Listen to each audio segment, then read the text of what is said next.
கர்த்தருடைய பரிசுத்த நாமத்திற்கு மகிமை உண்டாகட்டும். இந்த நாளிலும் கூட உங்கள் அனைவரையும் சந்திப்பதில் நான் பெருமகிழ்ச்சி அடைகின்றேன்.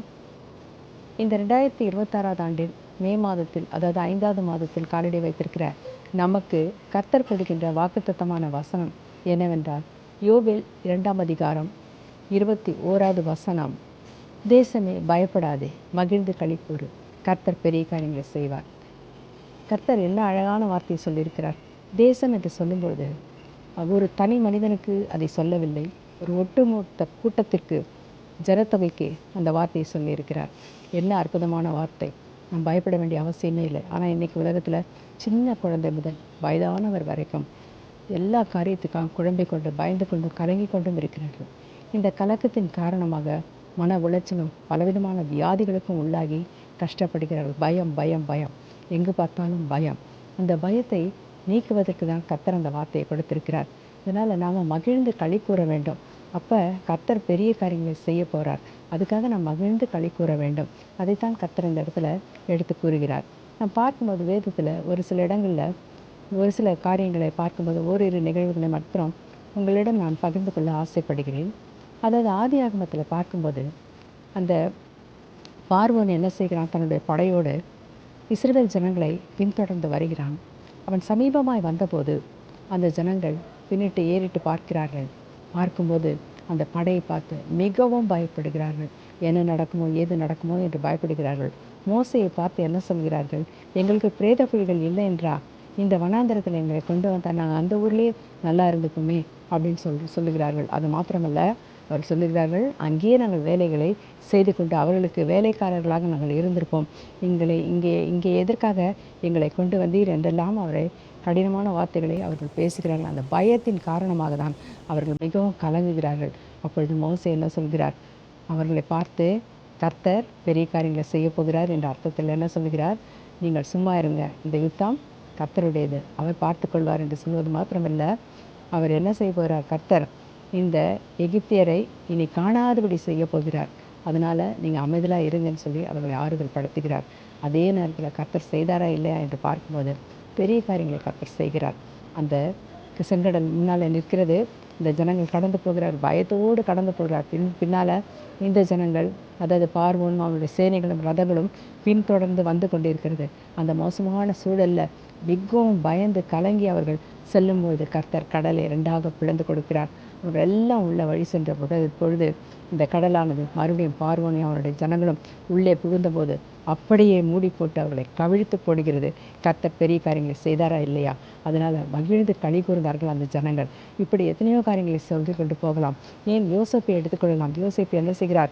தன்னுடைய சகோதரர்களை பார்ப்பதற்காக அவர் காட்டிற்குள்ளே செல்கிறார். அப்படி செல்லும்பொழுது அவர்கள் என்ன செய்கிறார்கள்? அதோ சொப்பனக்காரன் வந்து விட்டான் என்று சொல்லி அவனை என்ன செய்கிறார்கள்? குழிக்குள்ளே போட வேண்டும் என்று எத்தனம் செய்து அவனை தூக்கி அந்த குழியிலே போடுகிறார்கள். ஆனால் கர்த்தர் அந்த இடத்துல சரியான நேரத்தில் வர்த்தகர்களை வர வைத்து அவனை எடுத்து அந்த இஸ்மவேலர்களிடத்தில் விற்பதற்காக வழி செய்கிறார். சரியான நேரத்தில் அதை செய்கிறார். அதே நேரத்தில் அவன் எப்படி பயந்திருப்பான்னு நீங்கள் நினச்சி பாருங்கள். தனியாக ஒரு குழிக்குள்ளே இருக்கும்பொழுது பயங்கரமான பயத்தின் மத்தியில் அவன் இருக்கும்போது கர்த்தர் அங்கே அவனை விடுதலை செய்கிறார். அவன் பயப்படாதபடிக்கு கர்த்தர் என்ன செய்கிறார்? மகிழும்படியாக அவனை வெளியே எடுத்து அவனை கொண்டு போகிறார்கள். இஸ்மவேலர் கொண்டு போய் அங்கே எங்கே கொண்டு போகிறார்கள்? போத்திபார் இடத்துல கொண்டு போகிறார்கள். அந்த வீட்டில் கூட அவனுக்கு பலவிதமான சோதனை, பயம் உண்டாக்கக்கூடிய வகையில் அவனுக்கு பல காரியங்கள் நடக்கிறது. அவனுடைய நடக்கிய மோசம் என்று சொல்லுகின்ற அளவிற்கு அவனை என்ன செய்கிறார்கள்? அவனை கொண்டு போய் சிறைச்சாலையில் போடுகிறார்கள். அங்கேயும் அவனுக்கு இனி வாழ்வே இல்லை, இனி அவ்வளவுதான் என்னுடைய வாழ்க்கை என்று அவன் நினைக்கிற நேரத்தில் கர்த்தர் அவனோடு இருந்து அந்த சிறைச்சாலையினுடைய தலைவனிடத்தில் தயவு கிடைக்கும்படி செய்கிறார். அது மாத்திரமா செய்கிறார், அவனுக்கு அந்த இடத்துல ஒரு அதிகாரியாக அந்த சிறைச்சாலைக்குள்ளே செயல்பட செய்கிறார். அவன் இவ்வளவுதான் வாழ்க்கை என்று நினைக்கும் போது பயந்து பயந்து வாழ்கின்ற நிலைமையில் இருக்கும்போது கர்த்தர் அவனோடு இருந்து அவனை என்ன செய்கிறார்? பிற்காலத்தில் கொஞ்ச நாட்களில் அந்த எகிப்துக்கு அதிபதியாக தலைவனாக மாற்றுகின்றார். அந்த பார்வோன் ராஜா அவனுடைய முத்திரை மோதிரத்தை அந்த யோசேப்புக்கு அணிவித்து அவனை ஊர்வலமாக கொண்டு வந்து எல்லா மக்களும் தண்டனிட்டு வணங்கும்படியாக அவனுக்கு செய்கிறார். அப்படிப்பட்ட ஒரு உயர்வான நிலைமையை கர்த்தர் உண்டாக்கி தருகிறார். பயப்பட வேண்டிய அவசியமே கிடையாது.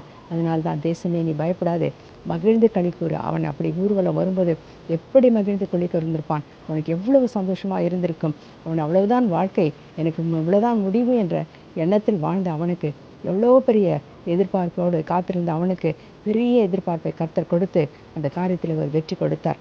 அந்த தேவன் இன்றைக்கும் ஜீவித்து கொண்டிருக்கிறார். ஏன் யோனாவின் வாழ்க்கையை எடுத்துக்கொள்வான்.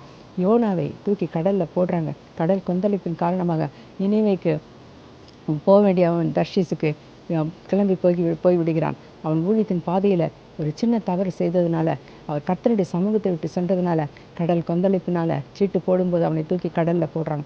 எவ்வளோ ஒரு பயங்கரமான சூழ்நிலை.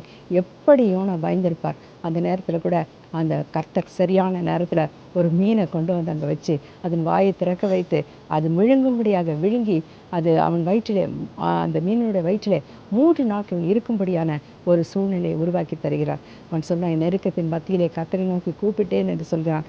பாதாளத்திலே நான் சிக்கி தவித்த போது கர்த்தரை நோக்கி கூப்பிட்டேன், கூக்குரலிட்டு அழைத்தேன், கர்த்தர் எனக்கு செவி கொடுத்தார், எனக்கு பதில் அருளினார் என்று சொல்லி அவன் சொல்வதை நாம் பார்க்கிறோம். அந்த மீனானது 3வது நாள் அவனை ஒரு கரையிலே கக்கியது. கர்த்தர் அதற்கு கட்டளை கொடுத்தார். கர்த்தர் அந்த பயத்தை நீக்கி அவன் எப்படியெல்லாம் அவன் சந்தோஷப்பட்டு களி கூறும்படி மகிழும்படியாக வாய்ப்பை கர்த்தர் அந்த இடத்துல கொடுத்து மீண்டுமாக அவன் ஊழியத்தை நிறைவேற்ற கர்த்தர் செய்திருக்கிறார். ஏன் இன்னும் கூட நம்ம சொல்லிக்கொண்டே போகலாம். பாருங்கள், தேவதூதன் அந்த மேய்ப்பர்கள் அந்த வயலை மேய்த்து கொண்டு இருக்கும்போது, வயலிலே ஆடுகளை மேய்த்து கொண்டு இருக்கும்போது இயேசுனுடைய பிறப்பை பற்றி சொல்லும்பொழுது அவங்க அங்கே நிற்கும்போது தேவதூதர்கள் அந்த இடமானது பெரிய ஒரு வெளிச்சத்தோடு காணப்படுகின்றது. அதை பார்க்கும்போது அந்த தேவதூதர்கள் அங்கே தேவதூதனான கேப்ரியல் நிற்கும்போது அந்த மேய்ப்பர்கள் பயப்படுகிறார்கள். பயந்து நடுங்கும்போது, பயப்படாதீங்கள், சர்வ ஜனத்திற்கும் மிகுந்த சந்தோஷத்தை உண்டாக்கும் நற்செய்தி உங்களுக்கு சொல்லுகிறேன்றார். அப்படி சொல்லும்பொழுது அவங்க என்ன செய்கிறாங்க, என்னவோ ஏதோ என்று பார்க்கிறார்கள்.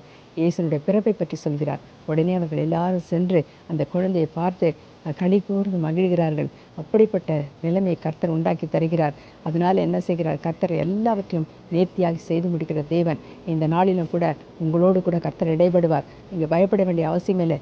தேசமே பயப்படாது, மகிழ்ந்து களி கூறு. கர்த்தர் பெரிய காரியங்களை செய்ய போகிறார். இந்த மாதத்தை எப்படி கடத்த போகிறோம், எப்படி நம்ம ஃபீஸ் கட்ட போகிறோம், எப்படி நம்ம காலேஜ் ஃபீஸ் கட்ட போகிறோம், ஸ்கூல் ஃபீஸ் கட்ட போகிறோம், நம்மளுடைய சம்பளத்தை கொண்டு என்ன தான் செய்ய முடியும், வருமானமும் குறைவாக இருக்கிறது, என்ன செய்ய போகிறோம் என்று தவித்து கொண்டு இருக்கிற அன்பு உள்ளங்களை பயப்பட வேண்டிய அவசியம் இல்லை. கர்த்தர் பெரிய காரியங்களை செய்ய போகிறார்.